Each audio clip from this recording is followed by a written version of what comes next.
चलो जी। अस्सलाम वालेकुम, नमस्कार, सत श्री अकाल एंड गुड इवनिंग। मैं हूं आरजू कासमी और आप देख रहे हैं पॉइंट ऑफ व्यू। हमें जी ज्वाइन किया है आपके जाने पहचाने डॉक्टर इश्तियाक अहमद साहब ने। बहुत शुक्रिया सर कि आज आप आए, थैंक यू सो मच। और आपका बहुत बहुत शुक्रिया आरजू जी, आपके साथ तो अब काफ़ी देर से हम कर रहे हैं प्रोग्राम, और मेरे दोस्त हमेशा कहते हैं कि वो डिस्कशन आपकी बड़ी इंटरेस्टिंग होती है, क्योंकि हम थैंक यू दोनों सो मच सर। लैंग्वेज में बात करते हैं ना, इसमें जी एक अपना वो फेमिलियरिटी भी हो जाती है। तो आई एम वेरी हैप्पी कि आज हम फिर दोबारा कर रहे हैं, जो भी आपका बहुत हो। ठीक है। बहुत शुक्रिया सर। सर सबसे पहले तो आप अगर मैं रॉन्ग नहीं हूँ तो देहरादून गए हुए थे, इफ आई एम राइट। आप हाँ जी, हाँ। देहरादून, तो सर कैसा रहा आपका वहाँ का? नाम तो बहुत सुना है सर इस जगह का। देहरादून में है वो मिलिट्री एकेडमी, जहाँ पे हमारे और हिंदुस्तान के जो बड़े बड़े जनरल्स हैं ना, वो 1932 में ये एस्टेब्लिश हुई थी एकेडमी। हम्म। उसके बाद बहुत कम लोग भेजते थे वो सैंडहर्स्ट, तो यहाँ ही जो है ना ऑफिसर क्लास यहाँ पे ट्रेन होती थी। और मैंने देखा है कि यहाँ पे जो सीनियर ऑफिसर्स हैं ना, रिटायर्ड आर्मी के और सिविल सर्विस के, वो देहरादून ही पसंद करते हैं रिटायरमेंट के बाद रहना। तो बड़ा वो पढ़े लिखों का शहर है। और मेरे दो फंक्शन हुए। पहले फंक्शन पे तो वो कहते हैं 23 साल से हम ये कर रहे हैं, इतना बड़ा फंक्शन कभी नहीं हुआ जितना कि आपकी मौजूदगी में हुआ है। और 2 ढाई घंटे वही पार्टीशन, मेरी जनाली किताब, उस पे फिर क्वेश्चन आंसर। और वहाँ पे मुझे जो पंडित जवाहरलाल नेहरू की जो नीस है, यानी भांजी, जो खुद बहुत बड़ी राइटर है, ननंतरा सहगल शायद नाम है उनका। वो दबंतरा भी हो सकता है, मैं शायद एक अल्फाबेट आगे पीछे कर रहा हूँ। कई किताबों की वो ऑथर है, 96 ईयर्स ओल्ड। तो वो भी आ गई वहां सुनने। बाद में अगले दिन जब हुआ एक ज्यादा इनफॉर्मल के, तो वो भी थी। फिर वहां पे बहुत मेरे 2 दिन भरपूर मेरे रहे। तो कल मैं आया था वहां से, 4:45 बजे उठ गया था आने के लिए। तो आज आपके सामने हूं मैं हाजिर। बर्मा तो इट वाज अ बिल्कुल। Very successful. मेरा टूर इतना सक्सेसफुल जा रहा है कि मुझे अब ये बड़ा मुश्किल हो जाएगा आखिर में कहना कहाँ सबसे ज्यादा आपको पजीराई मिली। ये ज्यादती भी होगी, क्योंकि हर तरफ से लोगों ने अपनी तरफ से कोई कसर नहीं छोड़ी। They have been so nice to me. और मुझे शर्मिंदगी हो रही थी कल से, जब पता लगा कि होली मनाने पे हमारी वो हायर एजुकेशन कमीशन की कोई ऑफिसर हैं, वो भी एक लेडी हैं कोई, जी उन्होंने जी। हुक्म कर दिया। अब यार इनको कोई अकल नहीं है, ये किस दुनिया में रहते हैं? ये कभी देखते नहीं कि इन पॉलिसीज का असर एक तो पाकिस्तान पे बहुत बुरा है, एक दुनिया में क्या लोग समझेंगे कि ये इतने अहमक है कि एक छोटी सी खुशी को ये बर्दाश्त नहीं कर सकते। इस्लाम हर वक्त खतरे में होता है, एक होली से भी खतरे में होता है, कोई क्रिकेट खेल रहा हो तो तब भी खतरे में पड़ जाता है।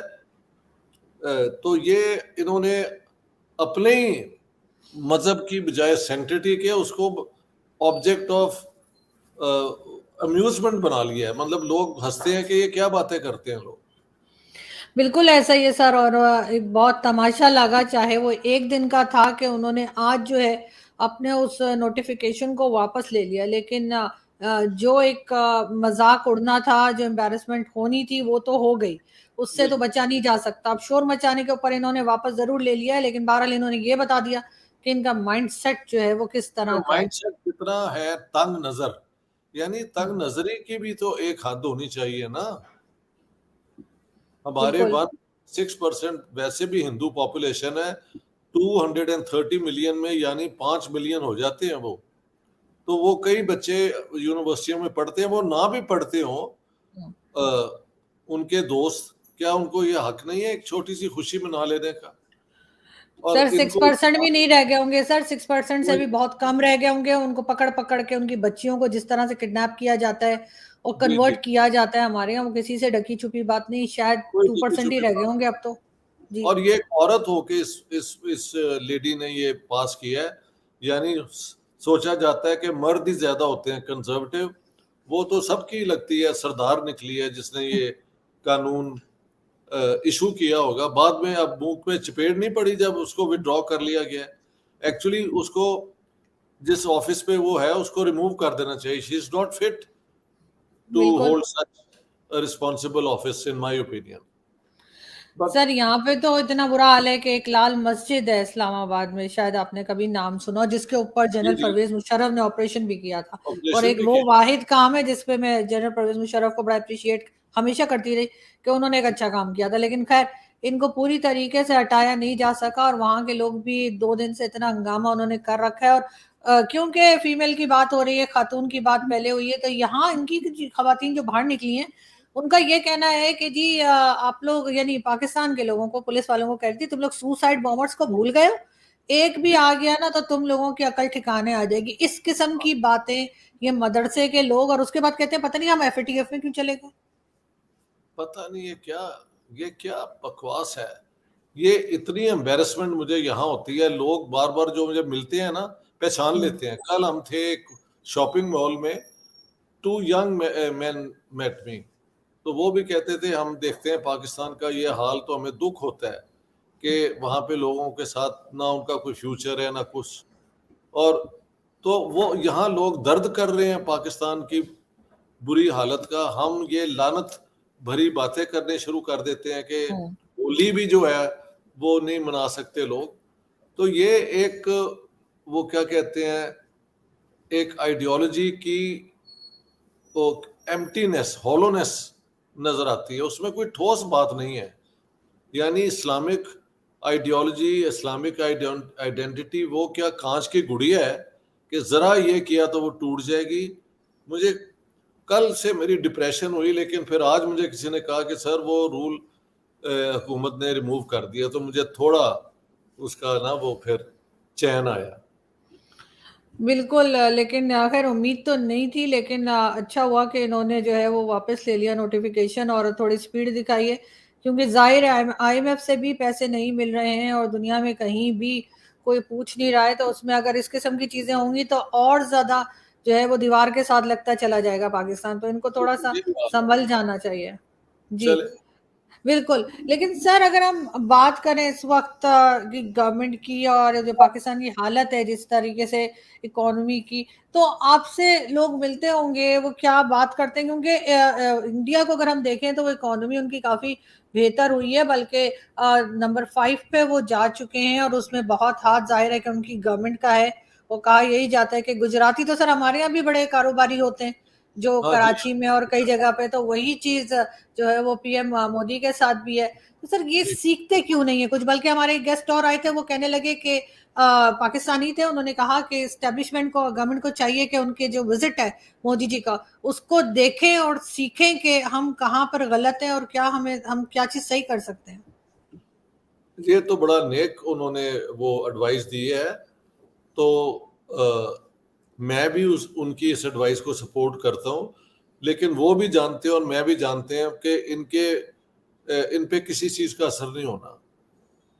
हमारी जो गवर्नमेंट है ना, हालांकि शहबाज शरीफ इज अ ब्राइट मैन, गाना भी गा लेते हैं, कई जुबानें जानते हैं, लेकिन जो ऑफिस होल्ड कर रहे हैं वहां की मजबूरियां कुछ और हैं। तो अकल होते हुए भी वहां पे बेवकूफ़ों वाली हरकतें करनी पड़ती हैं। हमारे जो थोड़े से इन्फॉर्म्ड लोग हैं ना, दुनिया जिन्होंने देखी हुई है। खैर ये फैसला तो बड़ा अच्छा है ना कि इन्होंने वापस ले लिया वो जो बैन लगाया था होली के ऊपर। बिल्कुल। और उसके लेकिन ऊपर सर आप इंडिया में हैं और आपके गाने से मुझे याद आया कि आप तो खुद भी बहुत शौकीन है म्यूजिक वगैरह के। कोई कंसर्ट वगैरह या कोई गजल की महफिल ऐसी कुछ अटेंड नहीं की आपने? देखिए, मेरे पास चॉइस तो थी कि मैं ये चीजें भी करूं, लेकिन क्योंकि मेरे पैगाम के लिए इतने लोग बेताब हैं मुझसे बात करने के लिए, तो ये हुआ है कि हर महफिल में मुझे गाना गाना पड़ा। तो मैंने गाने सुनाए। पहले मैंने लेक्चर दिया 2 घंटे, उसके बाद 3 4 5 गाने भी सुनाए हैं। तो मैंने हर तरीके से एंटरटेन किया है। लेकिन नेक्स्ट टाइम आई कम तो मैंने बताने नहीं कि मैं आया हूँ, वरना मुझे तो लोग छोड़ते नहीं है, एयरपोर्ट पे पहचान लेते हैं। अब ये कहते हुए मुझे वो थोड़ी सी खुशी तो बहुत हो रही है कि इस तरह आदमी अपनी तारीफ ही कर रहा है, लेकिन ये फैक्ट है।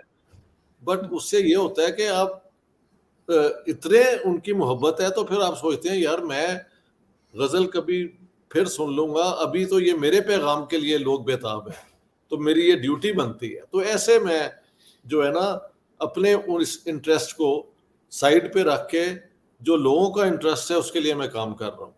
एंड आई टेल यू इतनी गुडविल है यहाँ पे, अगर इन्हें जरा अकल आ जाए। लेकिन एक और बात बता दूं, हिंदुस्तान ने जो फैसला किया है, जो मुझे समझ आई है, वो ये है कि इंडो पाक वाला जो था ना हाइफन रिलेशनशिप, उन्होंने कहा ये खत्म हो गया। अब वो अपने आप को इंडिया पैसिफिक डिस्क्राइब करते हैं, यानी उनकी सारी कंसंट्रेशन पैसिफिक ओशन पे है और दुनिया की तरफ है। पाकिस्तान दोस्ती करना चाहे ना करना चाहे, they are not thinking in terms of Pakistan. बुनियादी बात ये है, ये एक बहुत बड़ा चेंज मैंने देखा है। ये सुन के मुझे थोड़ा सा दुख भी हुआ कि यार हमारी बिल्कुल ही छुट्टी हो गई है इंडिया के उस सोच के अंदर। वो कहते हैं यार कैसे आपसे आपके मुतालिक हम कुछ भी सीरियसली सोचें, जब आपकी हुकूमतें इतनी वो क्या कहते हैं बेकार हैं, एस्टेब्लिशमेंट बेहुदा किस्म के कानून बना देती है, रूल बना देती है। तो इसलिए वो कहते हैं we are now India Pacific, we are no longer India hyphen Pak, Indo Pak वाला हाइफन उन्होंने कहा हमने अपनी तरफ से खत्म कर दिया। तो ये अगर समझ आ जाए पाकिस्तान को कि India is no longer interested in Pakistan, मेरे ख्याल से पाकिस्तान का ज्यादा इंटरेस्ट होना चाहिए इंडिया से नॉर्मल रिलेशंस करने का, ट्रेड करने का। मुझे कुछ लोग कहते हैं जी ट्रेड के अंदर भी वहां पे वो गुंडागर्दी है कि दुबई के जरिए ट्रेड तो हो रही है, 5 गुना ज्यादा उसमें प्रॉफिट है, तो आम कंज्यूमर के लिए वो चीज महंगी हो जाती है, लेकिन जो मिडिल हैंड्स हैं उनकी मौजें मौजें हैं। यही अगर वाघा और अटारी का बॉर्डर खुल जाए और ये सिंध का जो है, तो वो इंटरेस्ट जो कराची में बैठे हुए हैं और शायद बॉम्बे में बैठे हुए हैं मैग्नेट्स जो हैं, वो इसमें खुश ना हो। अब ये एक नई थियरी मैंने सुनी है। बिल्कुल ऐसा ही है सर, क्योंकि जाहिर है कि अगर वो प्रॉपर तरीके से ट्रेड होने देंगे तो फिर ये जो खा कमा रहे हैं, जिन लोगों के हाथ में पैसा जाता है, उनको शायद वो सब कुछ नहीं मिलेगा। लेकिन सर एक चीज और आपने शायद नोटिस की हो, आप हमें बता सकेंगे कि भारत में जो पब्लिक है वो अपने, चाहे वो जर्नलिस्ट हो, चाहे ऑथर हो, या आर्टिस्ट हो, सिंगर हो, उन सबको बहुत इज्जत देते हैं, बहुत रिस्पेक्ट के साथ बहुत उनसे मिला जाता है। सर उसमें से एक चीज भी पाकिस्तान में नजर नहीं आती, ना हम अपने आर्टिस्ट की इज्जत करते हैं, ना सिंगर की करते हैं, ना जर्नलिस्ट की करते हैं, ना मीडिया की। हर एक के कोई उल्टे सीधे नाम हमने रखे होते हैं और सबको हम जो है ना वो बुरा भला बोल रहे होते हैं। उसकी क्या वजह है? उसकी वजह ये है कि एक तो निफासत इनके करीब से कभी नहीं गुजरी। ये चीजें सेंसिटिव होने की निशानी है ना, कि आप आर्ट के, आप आर्टिस्ट के, आप क्रिएटिव राइटर के, आप पोएट के जो कमाल है उसको आप बहुत वैल्यू करते हैं।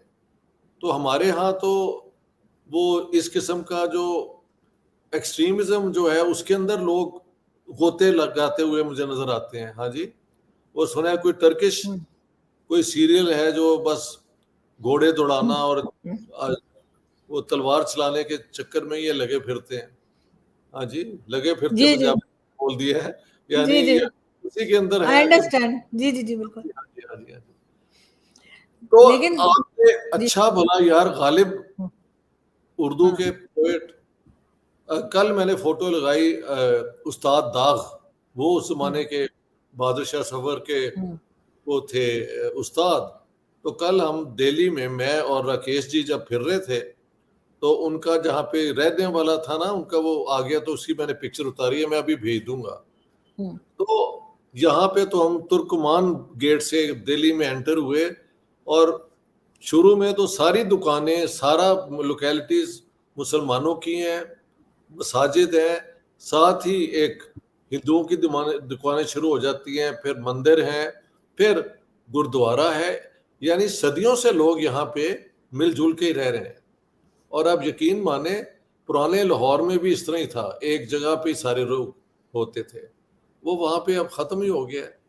और कोई नफीस जहन नहीं है म्यूजिक के साथ वैसे। हालांकि हमारे सिंगर सुंगर जो है, काबिलियत के एतबार से तो बेचारे बहुत उनमें बड़ा टैलेंट है, बट जब आपको पैटर्नाइज ही कोई ना करे और स्टेट इन सब चीज़ों को ममनू करार दे दे या हराम कराम दे दे, तो उसमें आप अगर एंजॉय भी कर रहे हैं तो गिल्टी कॉन्शियंस भी साथ साथ है कि मैं जो एंजॉय कर रहा हूँ यही ममनू है। तो ये इस किस्म की पर्सनैलिटी को डिस्ट्रॉय करने का जो है ना कमाल, वो पाकिस्तान की आइडियोलॉजी है। मैं ऐसे तो कहता हूँ, किल जी किल जॉय, जॉय खुशी, किल जॉय आइडियोलॉजी। कोई खुशी, ऐसा ही है, ऐसे ही है, ऐसे ही है। बिल्कुल ऐसे ही सर। लेकिन सर कश्मीर जाने का कोई इरादा है आपका? कश्मीर आप जाएंगे? मैं चाह रही थी कि आप एक चक्कर कश्मीर का भी लगा लें, जरा देखें तो क्या जुल्म ढा रहा है भारत वहां पे, और कितनी फौज लगी हुई है, और ये लोग सुना है नमाज पढ़ने भी नहीं जा सकते पाकिस्तान में। तो ऐसा लगता है जो खबरें आती हैं उसके हिसाब से तो न्यूज सुनकर लगता है बहुत ही वहां पे जो है मुश्किल हालात में लोग हैं। तो ये और बात है कि ये हमारी अपनी न्यूज है, और कितनी सच्चाई है वो भी हमें पता है। लेकिन अगर आप चले जाते तो सर अच्छा था, थोड़ा वहां नहीं, का भी हाल देख लेते। मैं सिर्फ वहां गया हूँ जहाँ मुझे लोगों ने बुलाया है, मैं खुद अपने मर्जी से कहीं नहीं गया। तो अगर कश्मीर से कोई सीरियस होती इनविटेशन तो मैं चला भी जाता, लेकिन वहां से इनविटेशन कोई नहीं आई। तो इसलिए, वरना हर जगह मुझे आती है इनविटेशन, और वो आने जाने का टिकट भी वही लोग देते हैं। होटल में रहना हो या किसी हम्म, के घर रहना हो भी, ये भी वही करते हैं, क्योंकि मेरे पास तो सिर्फ I can only share my research and my ideas. पैसे तो मेरे पास नहीं है, प्रोफेसरों के पास कहाँ पैसे होते हैं। तो बिल्कुल। इस कश्मीर से अगर कोई दावत आती जैसे, तो तो मैं जरूर सर अभी उस। तो आप वहां पर हैं ना सर? मेरे दोस्त हैं वहां पर कश्मीर में, इंडियन कश्मीर में, और मैं उनसे रिक्वेस्ट करूंगी कि वो आपको इनविटेशन भेजें, और उसके बाद जो भी सारा होता है, सारी फैसिलिटीज वो भी आपको प्रोवाइड करें। तो मैं चाह रही थी कि चाहे 2 दिन के लिए सही, लेकिन आप एक बार कश्मीर भी मैं हो आते तो बहुत बड़ी अच्छा था। बड़ी खुशी से जाने को तैयार हूँ, क्योंकि मेरी वापसी का टिकट तो हमने नहीं ना लिया अभी तक। हाँ, वो तो 3-4 दिन आगे पीछे हो ही सकता है। तो बिल्कुल ठीक। अगर एक इनविटेशन आ जाए, और तो मैं बड़ी खुशी से जाऊंगा कश्मीर बिल्कुल। देखने का। तो मुझे बहुत शौक है। शायद वो तुम्हारी तरह वो लड़की है शायला खान, उसने पूछा था कि आप ये बताएं कौन सी एक विश जहां आप इंडिया में जाना चाहते हैं, तो मैंने कश्मीर ही कहा था। लेकिन इनविटेशन के बगैर मैं कहीं नहीं जा रहा। नहीं हाँ, सर, तो मेरी दोस्त हैं याना मीर, मैं नाम भी बता देती हूँ। मैं याना को आज ही कॉल करती हूँ और पूछती हूँ कि वो इनविटेशन भेज सकती हैं, तो वो यकीनन आपको इनविटेशन मिल जाएगा, और आप जरूर जाइए, चाहे 1 दिन के लिए या 2 दिन के लिए। लेकिन आपका आप वहाँ जाएंगे और उसके बाद जो आप हालात बताएंगे तो वो यकीनन बहुत इम्पोर्टेंट होंगे, खासतौर पे पाकिस्तानियों के लिए, जो हम ठीक है। अपनी तरफ से एक नक्शा बना के बैठे होते हैं हर बात का। मैंने यहाँ पे तो नक्शा देख लिया है। हर ऑफिस के अंदर मुसलमान काम करते हैं। आज मैं गया हुआ था उर्दू बोर्ड जो है, हम्म, उर्दू तरक्की, वो उर्दू तरक्की अंजुमन, और हम्म, वहाँ पे हैं अतर फारूकी साहब, जो बहुत बड़े खुद प्ले राइट हैं, अफसाना निगार हैं। वहाँ पे और भी बड़े बड़े राइटर आ गए। तो हमने सारा ही आफ्टरनून उनके साथ गुजारी, बड़ी मज़े की बातें होती रही। और वही दिल्ली का, यहाँ का जो कल्चर है मुसलमानों का हिंदुओं का मिला हुआ, बड़ा वो नफीस किस्म का है। रफनेस नहीं है उसके अंदर, अदब अदाब बहुत ज्यादा है। तो हमारा सारी आफ्टरनून वहां पे गुजरी है। I don't think you follow on Facebook. में हर चीज फेसबुक पे लगा देता हूँ। सर मैं कर रही हूँ बिल्कुल, फेसबुक पे आप मेरे वो साथ है, मैंने देखा है। अब बल्कि आपने इंडियन मोबाइल नंबर भी दे रखा है वहाँ पे, हाँ, लेकिन बस बिल्कुल। मैं हमेशा आपके इसी नंबर पे कांटेक्ट करती हूँ। मगर लेकिन बिल्कुल देखती हूँ सर मैं। तो सर अभी आप कितने दिन, अभी आपको कितना कितना टाइम हो गया है भारत में, कितने दिन हो गए? देखिए, 7 मई को आया था, तो आज क्या हो गई है? आज हो गई है 22 बाईस जून बाईस 22। तो कल मैं जा रहा हूँ ना बेंगलोर, और 28 को मैं जा रहा हूँ हैदराबाद दक्कन। हम्म, हैदराबाद दक्कन के बाद फिर गोवा जाना है। तो ये मेरा सारा 4 दिन वहां, 2 दिन वहां, शायद 2-3 दिन वहां, 1 हफ्ता ऐड कर लें आप, हाँ, इस महीने के आखिर तक, तो ये 3 शहर हो जाएंगे। बाद में अगर ये कश्मीर जाना हो या कहीं जाना हो तो वो ऐड हो सकता है। मैं 7 से लेके 10, 11, 12 जुलाई तक वापस आ जाऊंगा स्टॉकहोम, डिपेंडिंग। अगर कोई ऐसी इनविटेशन नहीं है तो फिर साउथ इंडिया से होते हुए मुंबई के जरिए मैं वापस आ जाऊंगा 7-8 जुलाई के करीब, ऐसे है मैंने सोचा हुआ। बिल्कुल ठीक सर, मैं आज ही बल्कि आपके शो के फौरन बाद ही मैं याना से बात करती हूँ, और बहुत अच्छा हो जाएगा, क्योंकि आपसे ज़्यादा बेहतर कोई बता नहीं पाएगा कि कश्मीर का हाल क्या है। और यहाँ पे जो लोग हैं ज़रा उनकी भी आंखें खुलें कि किस किस्म की बातें करते रहते हैं और किस किस्म की बातें फैलाते रहते हैं खामाखाई में। और इसी वजह से जो है सर एक टेंशन जो है वो बनी हुई है दोनों कंट्रीज के बीच में। ये पाकिस्तान की वजह से जो इंडिया के मुसलमान हैं वो हमेशा उनके लिए मुसीबत हम बनते हैं, और कश्मीर के मुसलमानों को के लिए मुसीबत भी हम खड़ा करते हैं, क्योंकि ये जो टेररिज्म हो जाती है तो फिर जाहिर है पुलिस इंक्वायरी शुरू होती है, हम्म। तो वो किसी पे तो शक करते ही होंगे ना। तो ये सारा जुल्म जो यहाँ के मुसलमानों के साथ हो रहा है उसमें पाकिस्तान का रोल मैं सेंट्रल समझता हूँ। अगर पाकिस्तान और इंडिया के ताल्लुक अच्छे हो जाएं तो आई टेल यू, यहाँ पे जो टेंशन अब कभी कभी रिपोर्ट होती है वो भी होने की जरूरत नहीं है। ये तो बहुत कामयाब लोग हैं यार। मैंने हिंदुइज्म के बीच में जो डिस्कवर किया है वो हमारे कल्चर में नहीं है। वो हमेशा सीखने के लिए तैयार है, नई नई बात सुनने को तैयार है, और जो कल्चर ओपन होगा ना टू न्यू आइडियाज वो ही आगे बढ़ेगा। हमने ताले लगा लिए हैं ज़हन के ऊपर। हाँ बिल्कुल ऐसा ही है। होली होली जैसी खुशी की बात को हम्म। हमने पूरी एक वो डायरेक्टिव भेज के तो बंद करवाया, फिर उसको रिमूव कर दिया। Pakistan has become a standing joke in बिल्कुल ऐसा है। In world politics, unfortunately. ये दुख की बात है।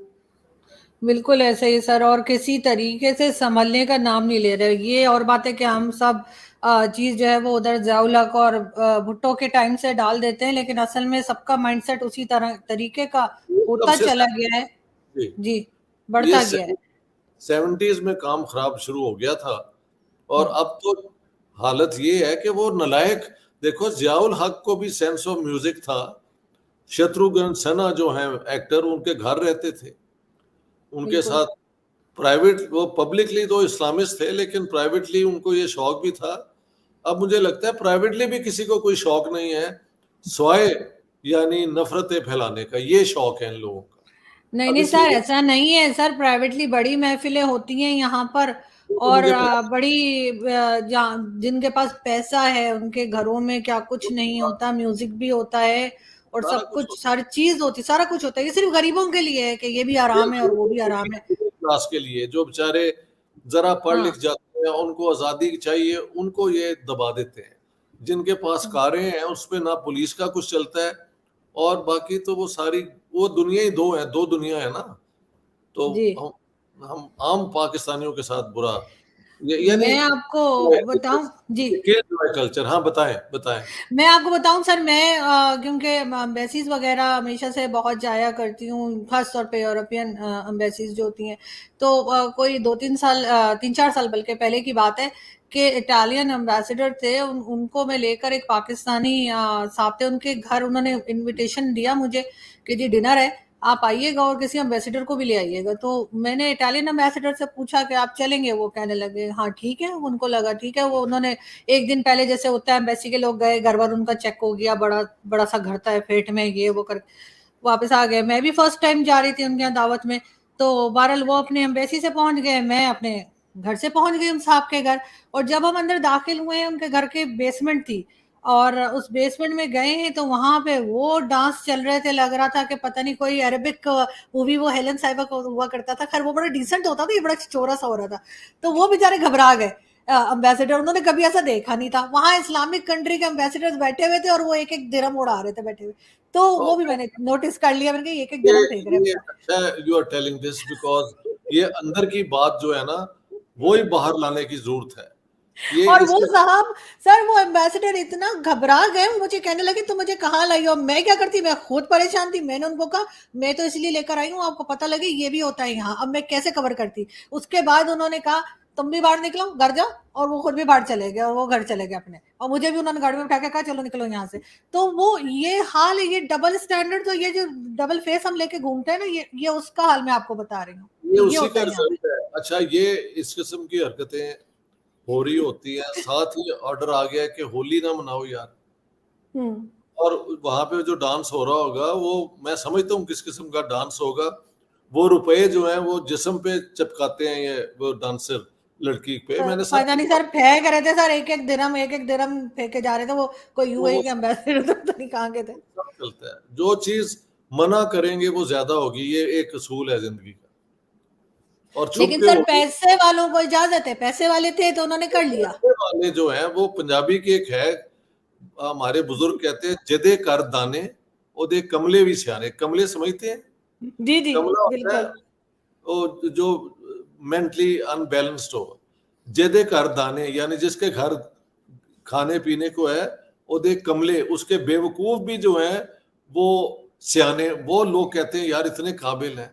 तो ये पुरानी कहावतें जो है जो और हाँ बिल्कुल हाँ सर, वो पुरानी कहावतें सर बिल्कुल सही होती ही थी, यानी कोई भी बात कहे। बल्कि मैं आपको ये भी बताती चलूं कि मैं नाम तो नहीं बताऊंगी, लेकिन मैं ये भी बताती चलूं कि जिनके घर पे ये दावत चल रही थी, वो किसी यूनिवर्सिटी के वाइस चांसलर थे। कैन यू बिलीव इट कि वो वो कोई I can I can believe anything. I can believe all anything which you tell me, because वहां पे मैं जानता हूँ सब कुछ होता है।